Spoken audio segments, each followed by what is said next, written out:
Unang aklat, ang mga tagapagmasid. Unang kabanata, ang mga salita ng pagpapala ni Enoch. Ang mga salita ng pagpapala ni Enoch na kanyang ipinagkaloob sa mga pinili at matuwid na mamumuhay sa mga araw ng kapighatian kapag ang lahat ng masasama at walang Diyos ay aalisin.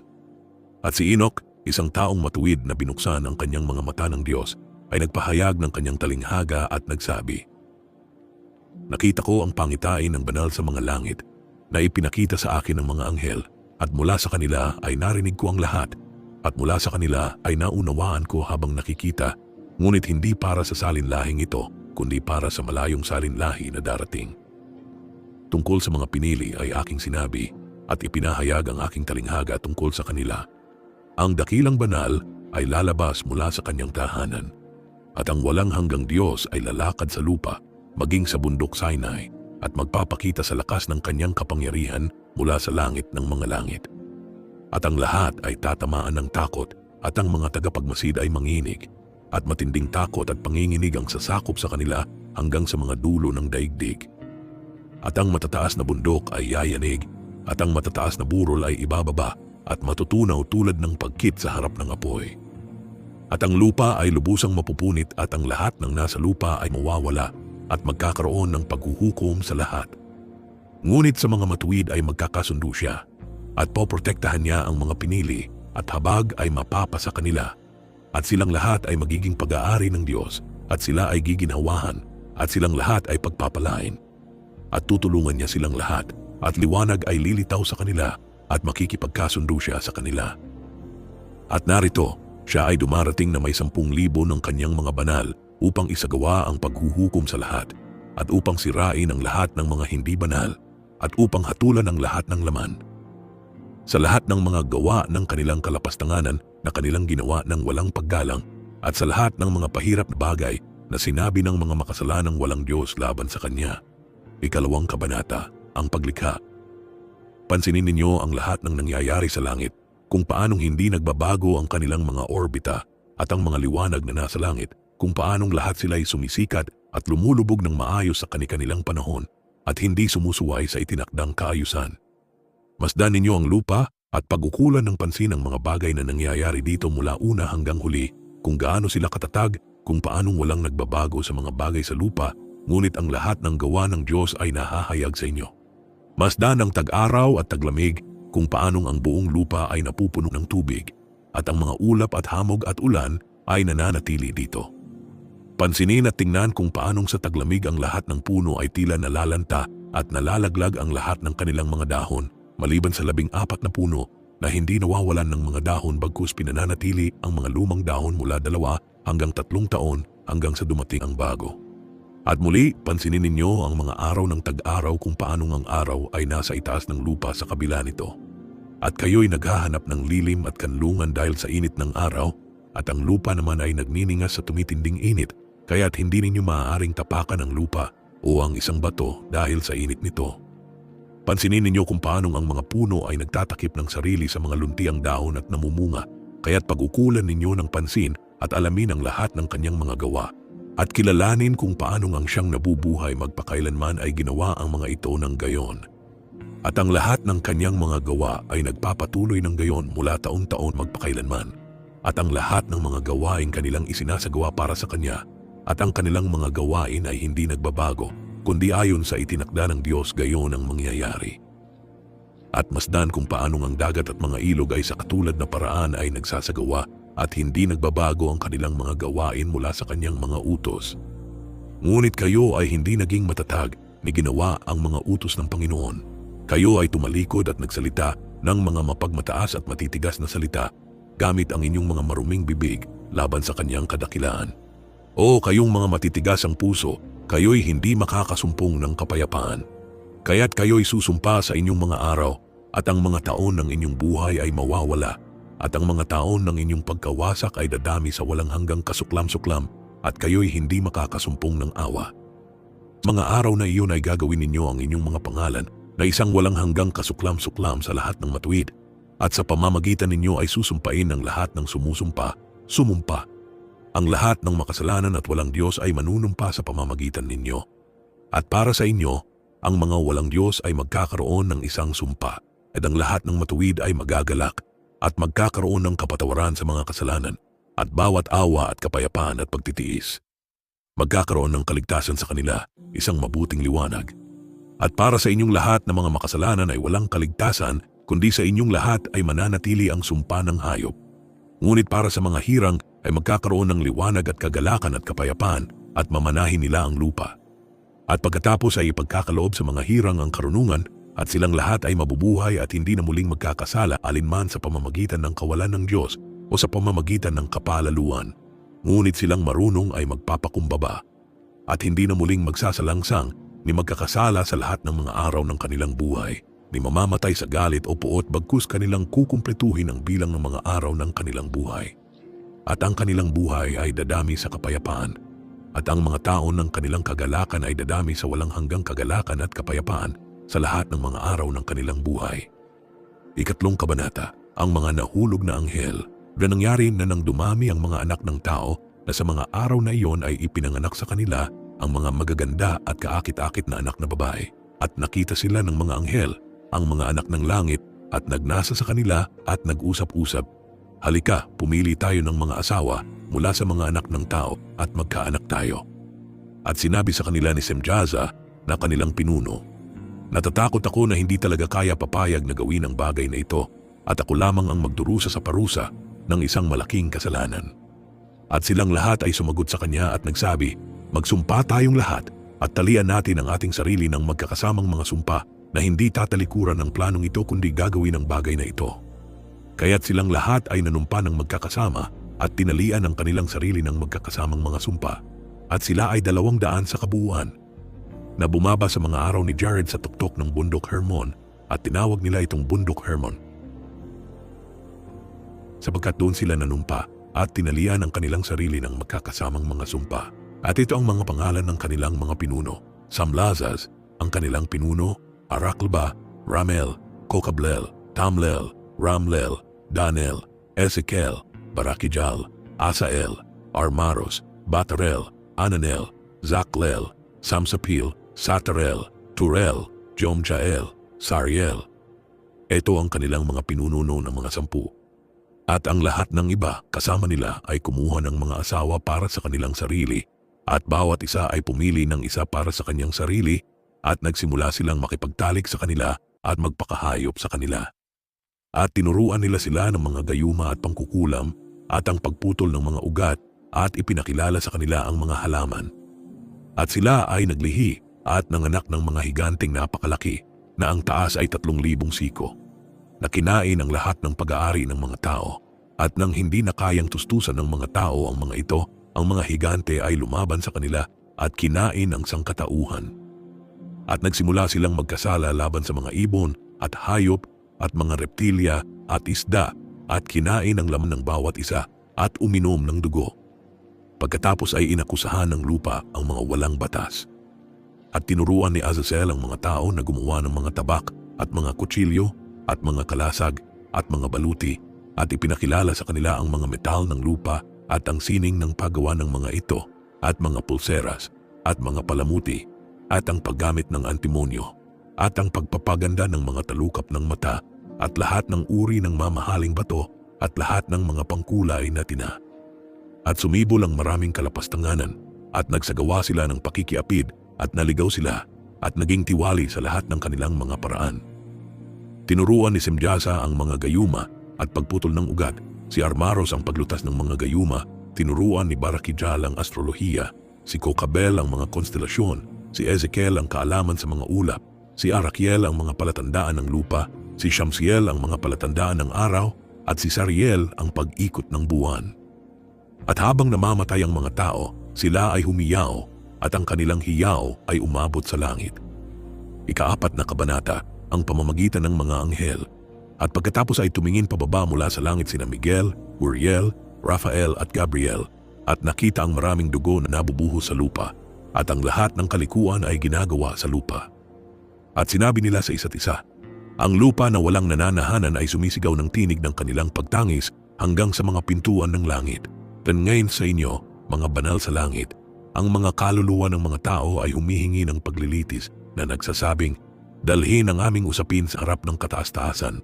At sinabi nila sa Panginoon ng mga kapanahunan, Panginoon ng mga Panginoon, Diyos ng mga Diyos, Hari ng mga hari, at Diyos ng mga kapanahunan. Ang trono ng iyong kaluwalhatian ay nananatili sa lahat ng mga salinlahi ng mga kapanahunan, at ang iyong pangalan ay banal at maluwalhati at pinagpala sa lahat ng mga kapanahunan. Yung ginawa ang lahat ng mga bagay, at kapangyarihan sa lahat ng mga bagay ay mayroon ka, at ang lahat ng mga bagay ay hubad at hayagan sa iyong paningin, at nakikita mo ang lahat ng mga bagay, at walang makapagkubli sa iyo. Nakikita mo ang ginawa ni Azazel, na nagturo ng lahat ng kalikuan sa lupa, at nagbunyag ng mga walang hanggang lihim na nasa langit, na pinagsisikapang matutuhan ng mga tao, at si Samlazaz, na binigyan mo ng kapamahalaang mamahala sa kanyang mga kasama. At sila'y napunta sa mga anak na babae ng mga tao sa lupa, at nakipagtalig sa mga babae, at nagpakahawa sa kanilang sarili, at ipinakita sa kanila ang lahat ng uri ng kasalanan. At ang mga babae ay nanganak ng mga higante, at ang buong lupa ay napuno ng dugo at kalikuan. Ngayon narito, ang mga kaluluwa ng mga namatay ay sumisigaw na humihingi ng paglilitis sa mga pintuan ng langit, at ang kanilang mga panaghoy ay umakyat at hindi mapatid dahil sa mga gawang makasalanan na ginagawa sa lupa. At alam mo ang lahat ng mga bagay bago pa man mangyari ang mga ito, at nakikita mo ang mga bagay na ito, at pinahihintulutan mo ang mga ito, at hindi mo sinasabi sa amin kung ano ang aming gagawin sa kanila kaugnay ng mga ito. Pagkatapos ay nagsalita ang kataas-taasan, ang banal at dakila, at ipinadala si Uriel sa anak ni Lamech at sinabi sa kanya, pumunta ka kay Noe at sabihin mo sa aking pangalan magtago ka, at ipakita mo sa kanya ang pagtatapos na papalapit, na ang buong lupa ay masisira at isang malaking baha ay darating sa buong lupa at wawasakin ang lahat ng nasa ibabaw nito. At ngayon turuan mo siya upang siya ay makatakas at ang kanyang lahi ay mapangalagaan para sa lahat ng mga salinlahi ng mundo. At muli sinabi ng Panginoon kay Raphael, gapusin mo si Azazel sa kamay at paa at ihagis mo siya sa kadiliman, at gumawa ka ng isang butas sa ilang na nasa Dudael at ihagis mo siya doon, at lagyan mo siya ng magagaspang at tulis-tulis na mga bato, at takpan mo siya ng kadiliman at hayaang manatili siya doon magpakailanman, at takpan ang kanyang mukha upang hindi siya makakita ng liwanag. At sa araw ng dakilang paghuhukom ay ihahagis siya sa apoy. At pagalingin mo ang lupa na sinira ng mga anghel, at ipahayag ang paggaling ng lupa upang kanilang pagalingin ang salot, at upang ang lahat ng mga anak ng mga tao ay hindi mapahamak sa lahat ng mga lihim na bagay na ibinunyag ng mga tagapagmasid at itinuro sa kanilang mga anak. At ang buong lupa ay nasira sa pamamagitan ng mga gawa na itinuro ni Azazel, sa kanya ituring ang lahat ng kasalanan.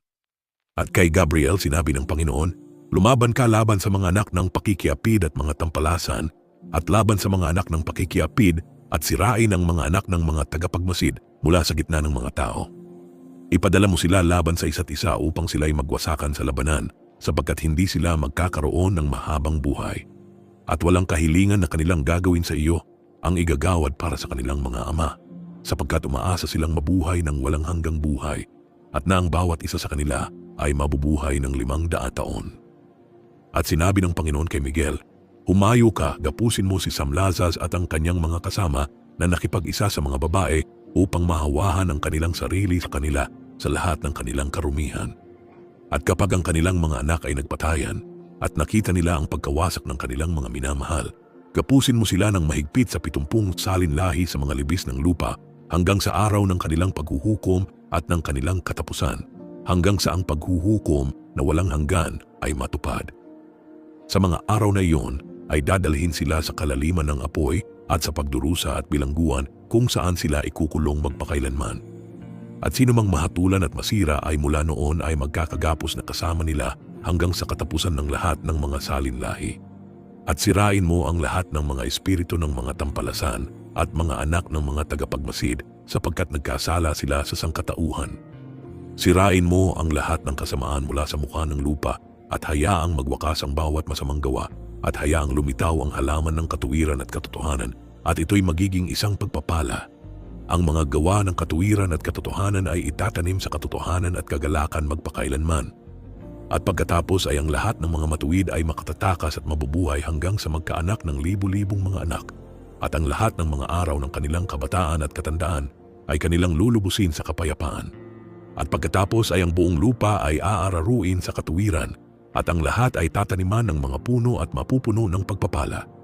At ang lahat ng mga kanais-nais na puno ay itatanim dito, at magtatanim sila ng mga baging dito, at ang baging na kanilang itatanim doon ay magbubunga ng maraming alak, at para sa lahat ng binhi na itinanim dito ang bawat takal ay magbubunga ng 1,000, at bawat takal ng mga olibo ay magbubunga ng 10 pisa ng langis.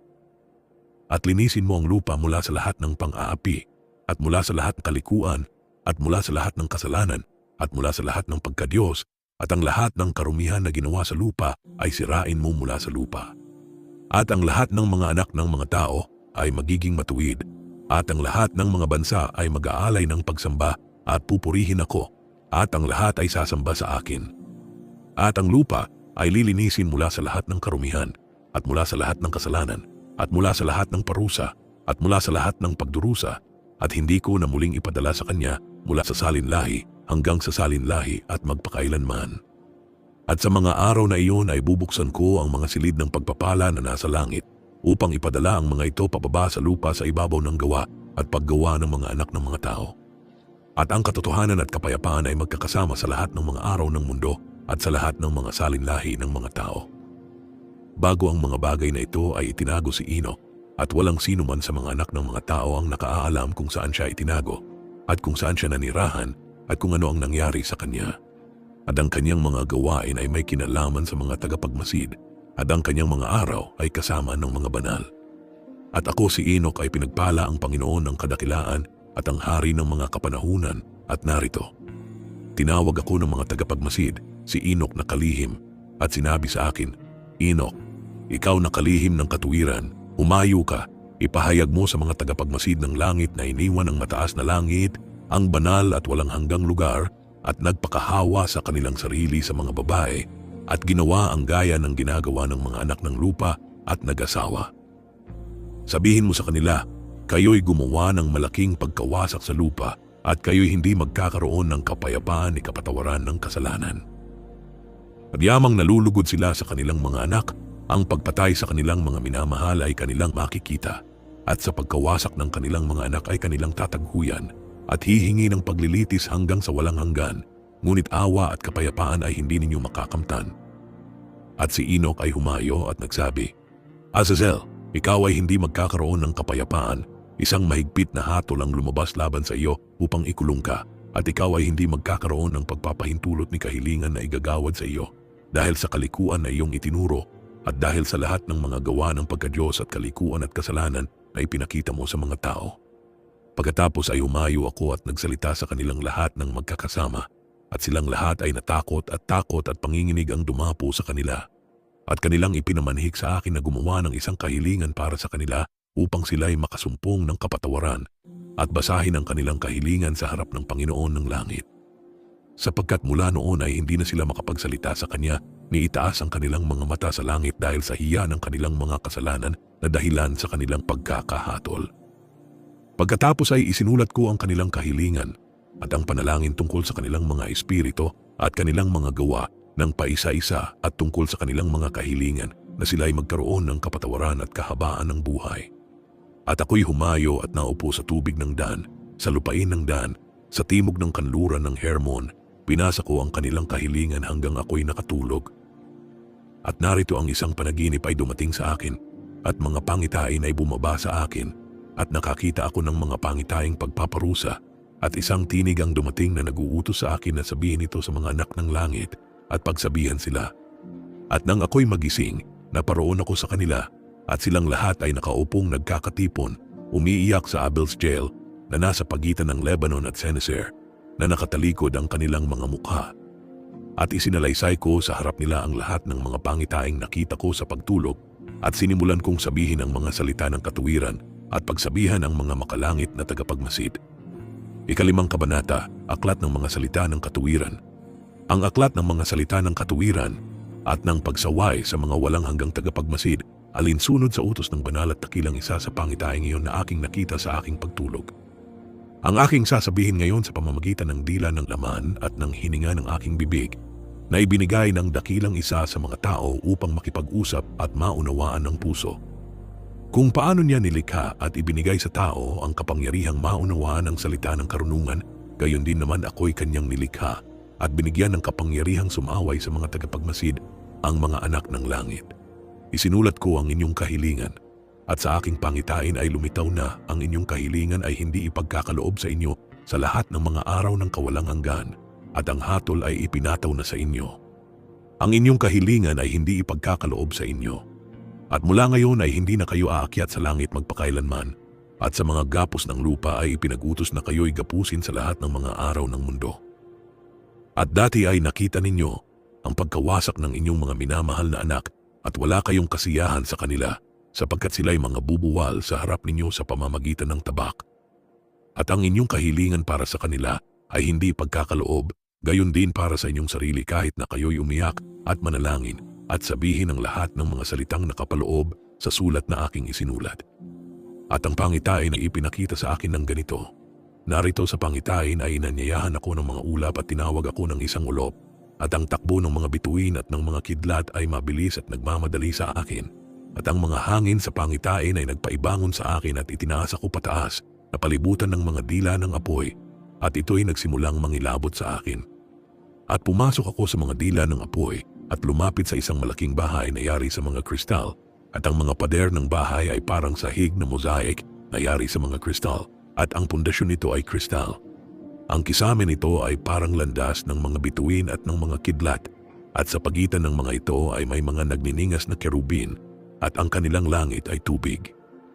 Isang naglalagablab na apoy ang pumalibot sa mga pader, at ang mga pintuan nito ay nagliliyab sa apoy. At pumasok ako sa bahay na iyon, at ito'y mainit na parang apoy at malamig na parang yelo. Walang kagalakan ng buhay doon, takot ang pumuno sa akin at panginginig ang humawak sa akin. At habang ako'y nanginginig at nangatatag, ako'y napatira pa at aking nakita ang isang pangitain, at narito. May isang pangalawang bahay, mas malaki kaysa nauna, at ang buong pintuan ay nakabukas sa harap ko, at ito'y yari sa mga siga ng apoy. At sa bawat aspeto ay napakadakila nito sa kagandahan at kadakilaan at lawak na hindi ko maipaliwanag sa inyo ang kagandahan at lawak nito. Ang sahig nito ay apoy, at sa itaas nito ay may mga kidlat at landas ng mga bituin, at ang kisame nito ay naglalagablab na apoy din. At ako'y tumingin at nakita ko roon ang isang mataas na trono, ang anyo nito ay parang kristal, at ang mga gulong nito ay parang nagniningas na araw, at doon ay may pangitaing kerubin. At mula sa ilalim ng trono ay may mga agos ng naglalagablab na apoy, kaya't hindi ako makatingin doon. At ang dakilang kaluwalhatian ay nakaupo roon, at ang kanyang kasuotan ay nagniningas ng higit kaysa araw at mas puti kaysa anumang niyebe. Walang anghel ang makapapasok at makakikita sa kanyang mukha dahil sa kadakilaan at kaluwalhatian, at walang laman ang makakikita sa kanya. Ang naglalagablab na apoy ay pumalibot sa kanya, at isang malaking apoy ang nakatayo sa harap niya, at walang malapit ang makalapit sa kanya. 10,000 beses 10,000 ang nasa harap niya, ngunit hindi niya kailangan ng tagapayo. At ang mga pinakabanal na malapit sa kanya ay hindi umaalis sa gabi ni lumalayo sa kanya. At hanggang noon ay nakatira pa rin ako, nanginginig at tinawag ako ng Panginoon sa kanyang sariling bibig, at sinabi sa akin, lumapit ka rito, Enoch, at pakinggan mo ang aking salita. At isa sa mga banal ay lumapit sa akin at ginising ako, at pinataas niya ako at pinalapit sa pintuan, at ako'y yumukod ng aking mukha pababa.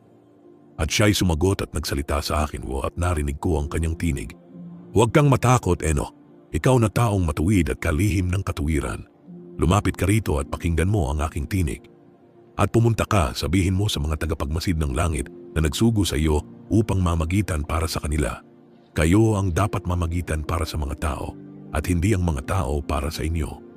Bakit ninyo iniwan ang mataas, banal, at walang hanggang langit, at nakipagtalik sa mga babae, at nagdumi sa inyong sarili sa mga anak na babae ng mga tao at nag-asawa, at gumawa ng tulad ng mga anak ng lupa, at naging mga higante bilang inyong mga anak.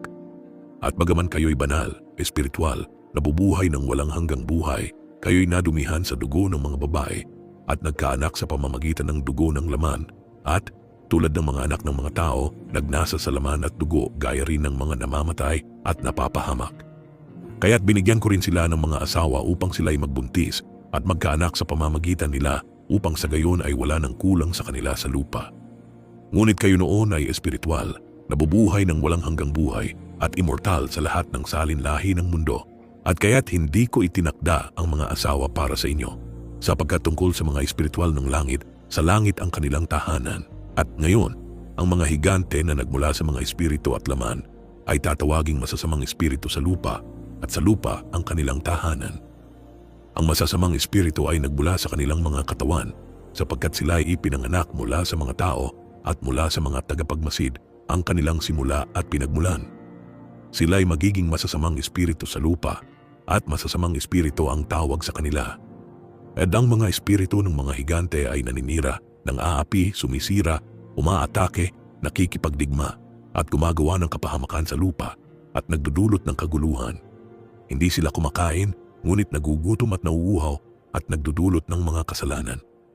At ang mga espiritong ito ay babangon laban sa mga anak ng mga tao at laban sa mga babae, sapagkat sila ay nagmula sa kanila.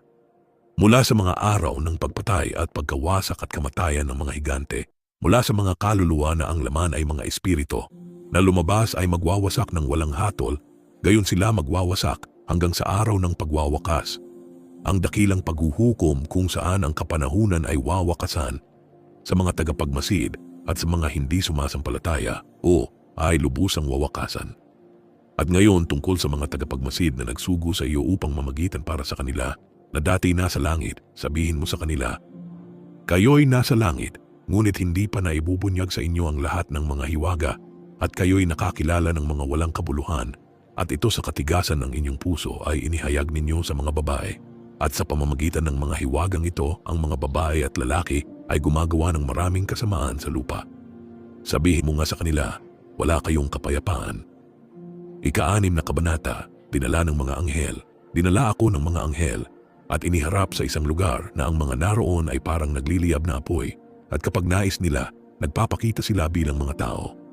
At dinala nila ako sa isang lugar ng kadiliman, at sa isang bundok na ang tuktok ay umaabot hanggang sa langit.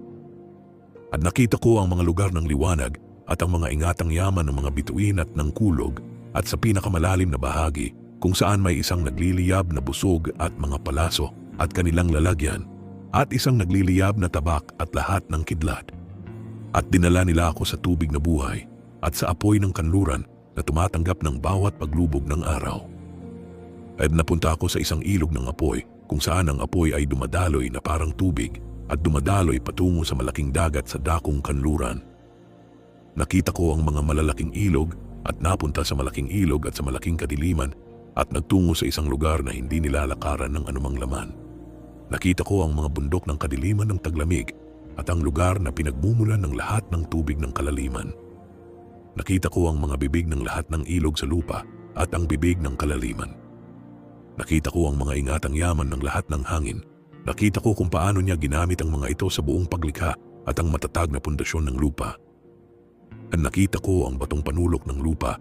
Nakita ko ang 4 na hangin na nagdadala ng kalawakan ng langit. At nakita ko kung paano inuunat ng mga hangin ang mga arko ng langit at mayroon silang himpilan sa pagitan ng langit at lupa.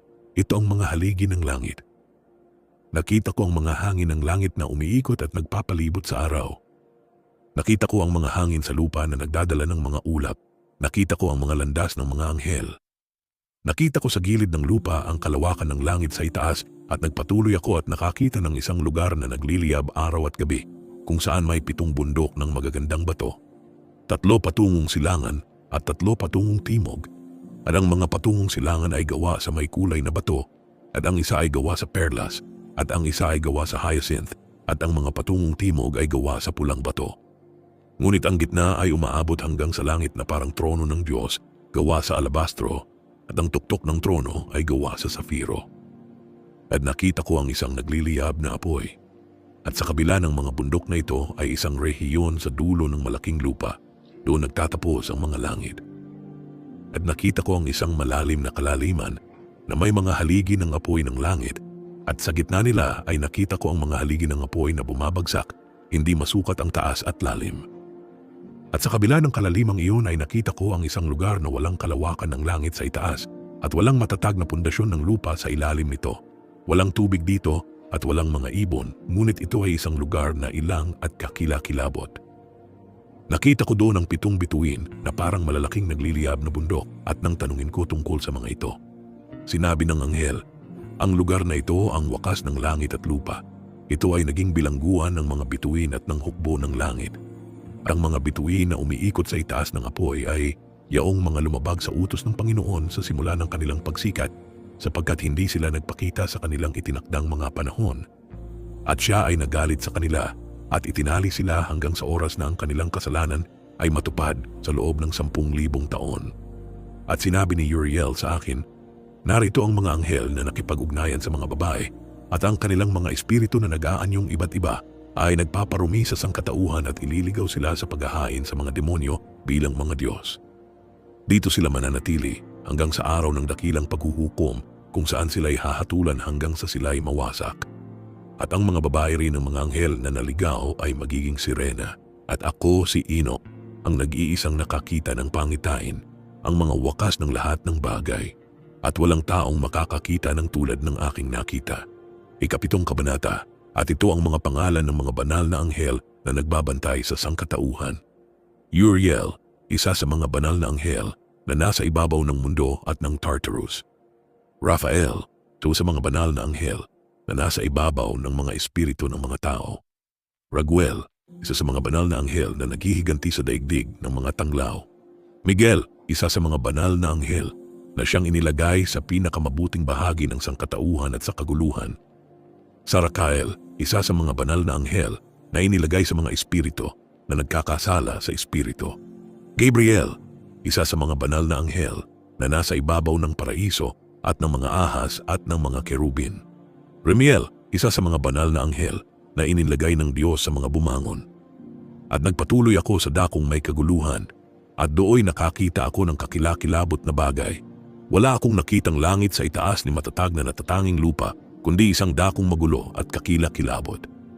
At dooy nakita ko ang 7 bituin ng langit na nakagapos na magkakasama, na parang malalaking bundok at nagniningas sa apoy.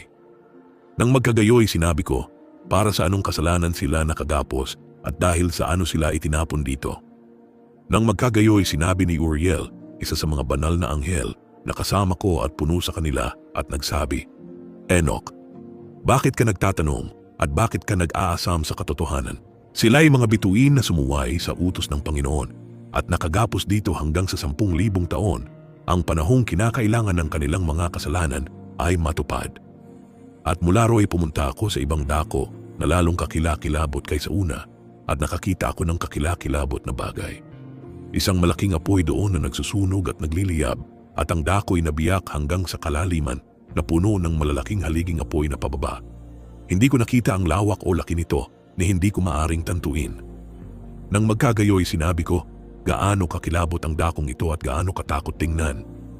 Nang magkagayoy sumagot sa akin si Uriel, isa sa mga banal na anghel na kasama ko, at nagsabi sa akin, Enoch, bakit ka may ganitong takot at pangamba?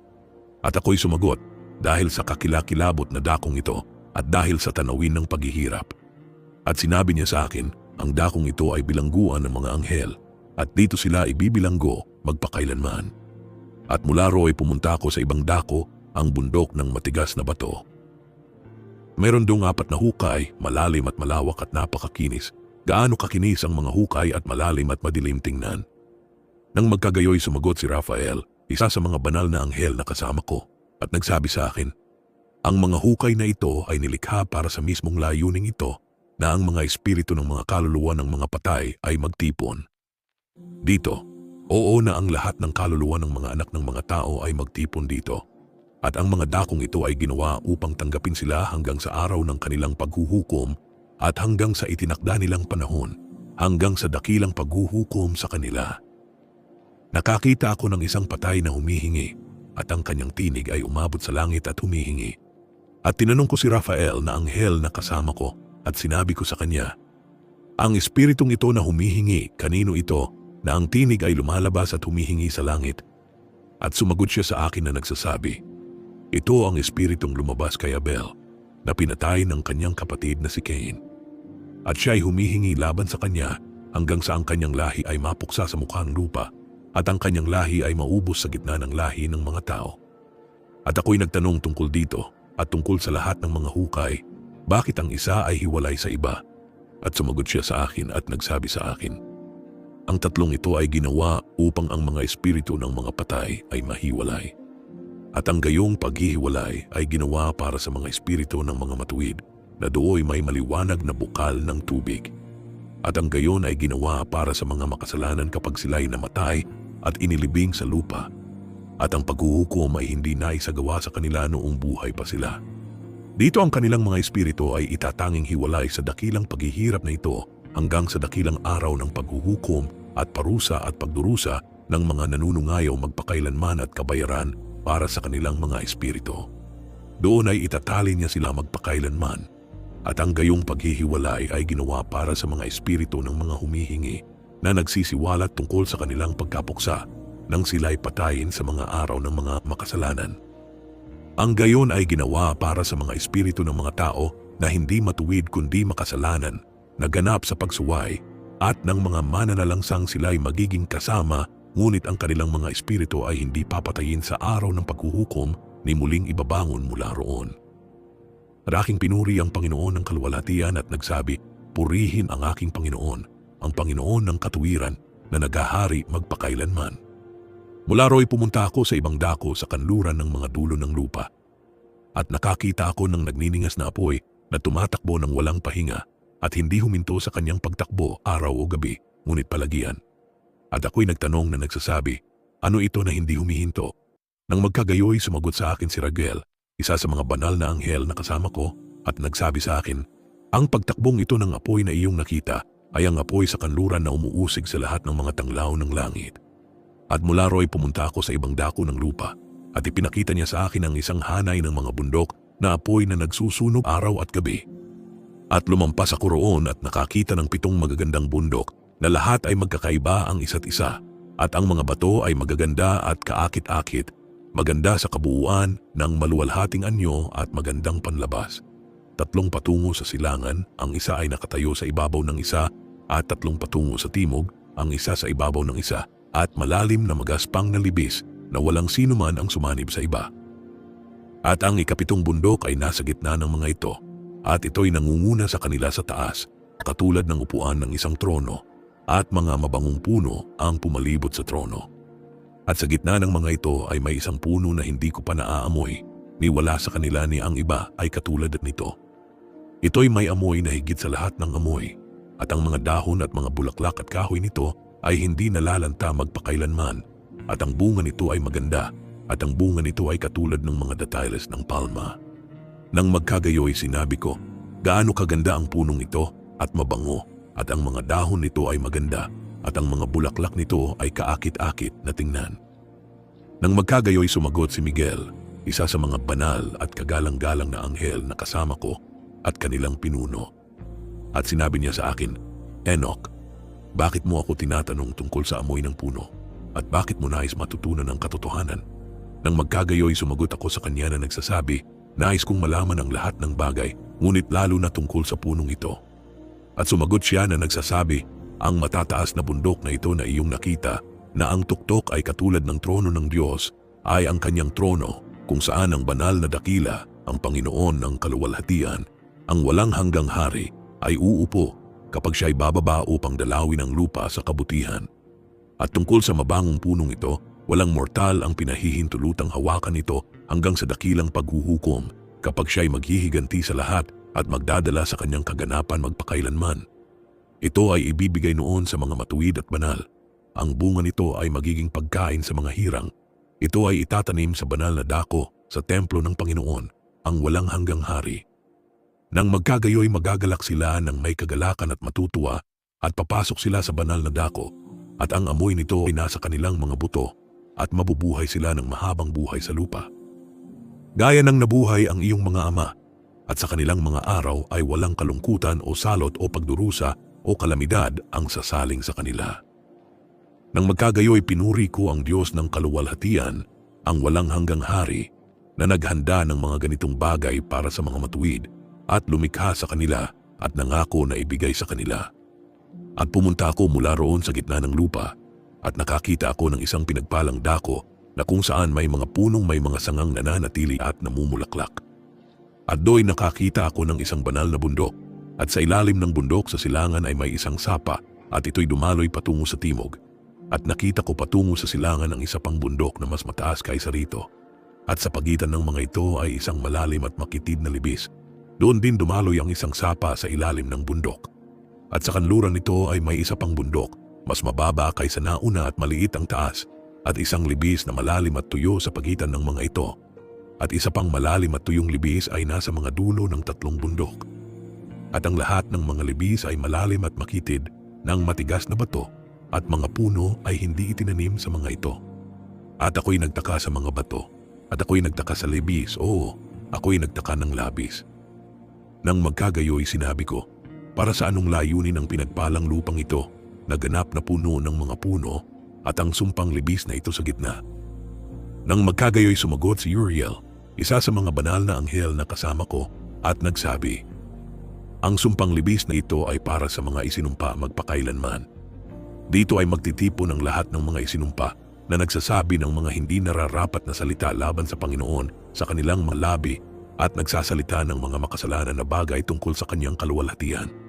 Dito sila magtitipon at dito ang kanilang dako ng paghuhukom.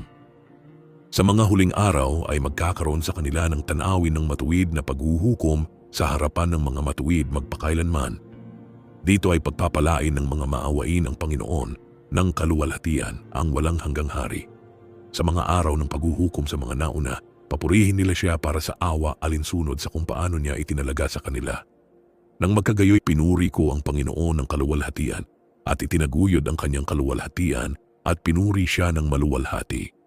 At mula ro'y pumunta ako patungo sa silangan sa gitna ng hanay ng mga bundok ng ilang at nakakita ako ng isang ilang at ito'y nag-iisa, puno ng mga puno at halaman. At tubig ay bumulwak mula sa itaas. Tumatakbo na parang masagana na agos patungo sa hilaga kanluran ay naging sanhi ng mga ulap at hamog na umakyat sa bawat panig. At mula roo'y pumunta ako sa ibang dako sa ilang at lumapit sa silangan ng hanay ng mga bundok na ito. At do'y nakakita ako ng mga mabangong puno na humihinga ng amoy ng kamanyang at mira, at ang mga puno din ay katulad ng puno ng almendras. At lampas sa mga ito, pumunta ako sa malayo sa silangan, at nakakita ako ng ibang dako, isang libis ng tubig. At doon ay may isang puno, ang kulay ng mababangong puno gaya ng mastic. At sa mga gilid ng mga libis na iyon ay nakakita ako ng mabangong kanela. At lampas sa mga ito ay nagpatuloy ako sa silangan. At nakakita ako ng ibang mga bundok, at sa gitna ng mga ito ay may mga gubat ng mga puno. At mula sa kanila ay dumaloy ang nektar na tinatawag na sarara at galbanum. At lampas sa mga bundok na ito ay nakakita ako ng isa pang bundok sa silangan ng mga dulo ng lupa kung saan may mga puno ng aloe, at ang lahat ng mga puno ay puno ng stakte na parang mga puno ng almendras, at kapag sinunog ito, ito'y amoy mas matamis kaysa anumang mabangong amoy. At pagkatapos ng mga mabangong amoy na ito, habang ako'y tumingin sa hilaga sa ibabaw ng mga bundok ay nakakita ako ng 7 bundok na puno ng piling nardo at mababangong puno at kanela at paminta. At mula roo'y pumunta ako sa ibabaw ng mga tuktok ng lahat ng mga bundok na ito, malayo patungo sa silangan ng lupa, at lumampas sa ibabaw ng dagat ng Erythraean at pumunta malayo mula rito, at lumampas sa ibabaw ng anghel na Zotiel. At dumating ako sa hardin ng katuwiran, at mula sa malayo ay nakakita ako ng maraming puno, at ang 2 malaking punong ito doon, napakalaki, maganda, at maluwalhati, at kahanga-hanga, at ang puno ng kaalaman na ang banal na bunga nito ay kinain nila at nakilala ang dakilang karunungan. Ang punong iyon ay sa taas na parang puno ng igos na naninikip, at ang mga dahon nito ay parang puno ng carob, at ang bunga nito ay parang mga kumpo ng baging, napakaganda, at ang amoy ng puno ay pumapasok sa malayo. Nang magkagayoy sinabi ko, gaano kaganda ang puno at gaano kaakit-akit ang kanyang tingin. Nang magkagayoy sumagot sa akin si Raphael na banal na anghel na kasama ko at nagsabi, ito ang puno ng karunungan na kinain ng iyong ama at ng iyong matandang ina na nauna sa iyo, at natuto sila ng karunungan at ang kanilang mga mata ay nabuksan at nakilala nila na sila'y hubad at pinalaya sa hardin. At mula ro'y pumunta ako sa mga dulo ng lupa at nakakita doon ng malalaking hayop, at ang bawat isa ay naiiba sa iba, at mga ibon din na naiiba sa anyo at kagandahan at tinig, ang isa ay naiiba sa iba. At sa silangan ng mga hayop na iyon ay nakakita ako ng mga dulo ng lupa kung saan nagpapahinga ang langit at ang mga pinto ng langit ay bukas. At nakita ko kung paano lumalabas ang mga bituin ng langit at binilang ko ang mga pintuan kung saan sila lumalabas at isinulat ko ang lahat ng kanilang mga labasan ng bawat individual na bituin ng mag-isa alinsunod sa kanilang bilang at kanilang mga pangalan, ang kanilang mga landas at ang kanilang mga kalagayan at ang kanilang mga panahon at ang kanilang mga buwan, gaya ng ipinakita sa akin ni Uriel na banal na anghel na kasama ko. Ipinakita niya ang lahat ng bagay sa akin at isinulat ang mga ito para sa akin. Isinulat din niya ang kanilang mga pangalan para sa akin at ang kanilang mga batas at ang kanilang mga kumpanya. At mula rooy pumunta ako patungo sa hilaga sa mga dulo ng lupa at do'y nakakita ako ng isang dakila at maluwalhating kagamitan sa mga dulo ng buong lupa. At dito ay nakakita ako ng 3 pinto ng langit na bukas sa langit. Sa bawat isa sa kanila ay lumalabas ang mga hanging hilaga. Kapag umiihip sila ay may lamig, ulan ng yelo, hamog na nagyelo, niyebe, hamog at ulan. At sa isang pinto ay umiihip sila para sa kabutihan. Ngunit kapag umiihip sila sa pamamagitan ng iba pang 2 pinto, ito'y may karahasan at kapighatian sa lupa at umiihip sila ng may karahasan. At mula rooy pumunta ako patungo sa kanluran sa mga dulo ng lupa at nakakita doon ng 3 pinto ng langit na bukas gaya ng nakita ko sa silangan, ang parehong bilang ng mga pinto at ang parehong bilang ng mga labasan. At mula rooy pumunta ako sa timog sa mga dulo ng lupa at nakakita doon ng 3 bukas na pinto ng langit. At mula rooy lumalabas ang hamog, ulan at hangin. At mula rooy pumunta ako sa silangan sa mga dulo ng langit. At nakakita dito ng 3 silangang pinto ng langit na bukas at maliliit na pinto sa itaas ng mga ito.